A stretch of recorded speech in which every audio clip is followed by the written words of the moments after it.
ঐতিহাসিক অ্যারেস্ট, গ্রেপ্তার মন্ত্রী শশী পাজার এই মুহূর্তের সব থেকে বড় খবর। মন্ত্রী শশী পাজার আত্মসহায়ক পরিচয় দিয়ে সাধারণ মানুষকে হুমকি দিত এবং বিভিন্নভাবে অর্থ উপার্জন করত। সেই রাজশঙ্কর নামে ৩০ বছরের এক ব্যক্তিকে গ্রেপ্তার করল কলকাতা পুলিশ। আটক তার নীলবাতি লাগানো একটি ৪ চাকা গাড়ি। পুলিশ সূত্রে জানা গিয়েছে কলকাতার বাসিন্দা রাজশঙ্কর বারাসতের কদম্বগাছি এলাকার বাসিন্দা। অভিযোগ, দীর্ঘদিন ধরে এলাকার বিভিন্ন মানুষকে হুমকি দিচ্ছিলেন রাজ, এমনকি পুলিশ আধিকারিকদেরও তিনি পরিচয় দিয়ে হুমকি দিচ্ছিলেন। অভিযোগ, মন্ত্রী শশী পাজার নাম ভাঙিয়ে একাধিক বিষয়ে বিভিন্ন থানার পুলিশদেরও ফোন করতেন রাজ। বুধবার রাতে দত্তপুকুর থানার কদম্বগাছি ফাঁড়ি এলাকায় নীল রঙের একটি ৪ চাকা গাড়িতে এসে এলাকার সাধারণ মানুষকে বিভিন্ন ধরনের হুমকি দিচ্ছিলেন।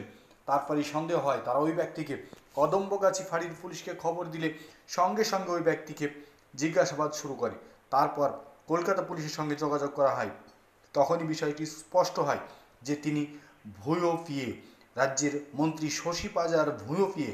মন্ত্রী শশী পাজার সঙ্গে তার কোনো রকম কোনো সম্পর্ক নেই।